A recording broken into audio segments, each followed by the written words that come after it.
Hey, so what's going on, man? Donovin Darius, former NFL player, international and motivational speaker.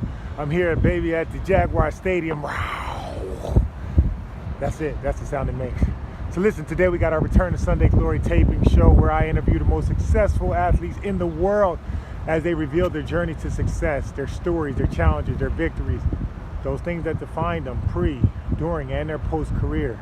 Everybody has a journey. Everybody has a mileage today. And on this show each week, I'm going to bring forth these interviews with these athletes so they can, at the end of the day, share with you what is those journeys to success, what is the secrets, what did it take, what's the mindset, how they overcome adversity, what are those things that we all can relate to. So at the end of the day, you can take your life to the next level. So join me each week, man. Join me each week. Return to Sunday Glory on the Grant Cardone TV network. I'm your host, Donovin Darius. If you'd like me to come speak for your company, motivate your company, definitely reach out to me on donovindarius.com. Peace. Awesome. Hey, I'm Donovin Darius, former 10-year NFL player, motivator, performance coach, man. Every week here on Return to Sunday Glory, I'm going to bring to you the most successful athletes in the world. They're going to reveal their stories, their challenges, their victories, those mindset, those things that made them successful, less than 1% in the world. This week on this show, I have my buddy Marcus Pollard, 14 years in the NFL. Marcus played for several teams, Indianapolis Colts. He also now is the Director of Player Engagement for the Jacksonville Jaguars. Welcome to have you, Marcus. Thanks, sir. Awesome, man. But before we get into all the great things you're doing now, tell me a little bit about the background. What was it like for you as a kid? You know, where did you grow up, and did you know or ever anticipate you'll be in the NFL? Yeah, that's a great question. I grew up in a small town in Alabama. Tiny. It's Lynette, Alabama, but you can call it Little Alabama because it was so small.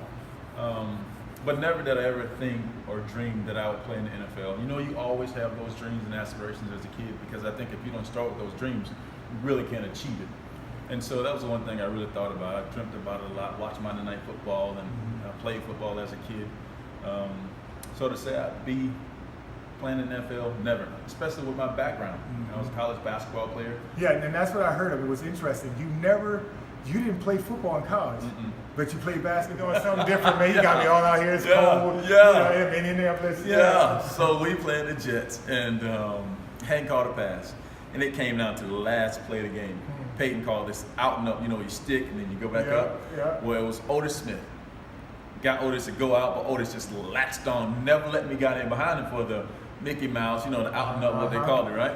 So he just latched on. I was like, Peyton's going to get off me. Some kind of way, he stayed on me.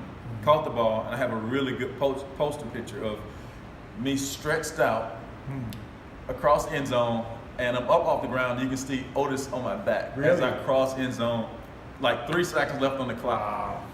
And my family went crazy because at that point we was up, we won the game.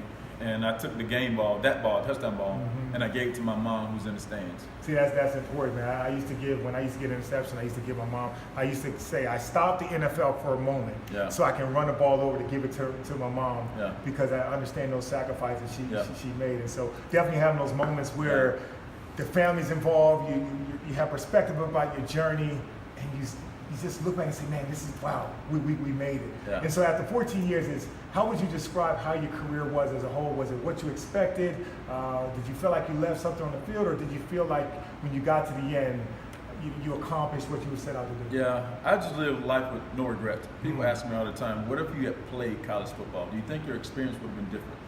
I don't think so. Yeah. Because I was very fortunate to play with some really good teammates, really good quarterbacks, some really good coaches. So when I left the game, I felt like I left everything I had on the field.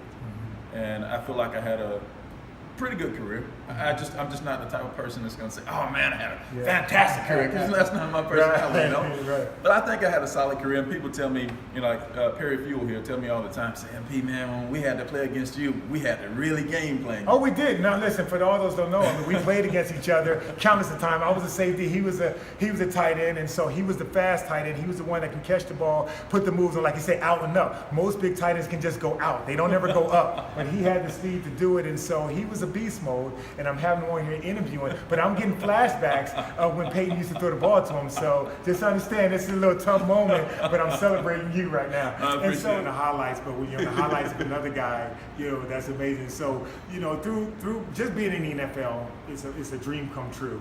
There's a lot of highs and a lot of lows. What would you say are some of the the toughest things that you had to overcome being an NFL athlete? And Well, how did you do that? Yeah, it was funny. I was a third-round draft pick of the Pacers.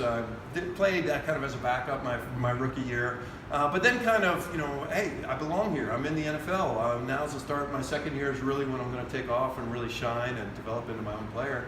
Well, after the second game, my second year, the Packers actually cut me. We had gotten a new coach, a new general manager, and you know intuitively that the NFL is a business, right? But being cut by my hometown Packers, this team that I love, and just saying, hey, Don, you're done, you're out of here.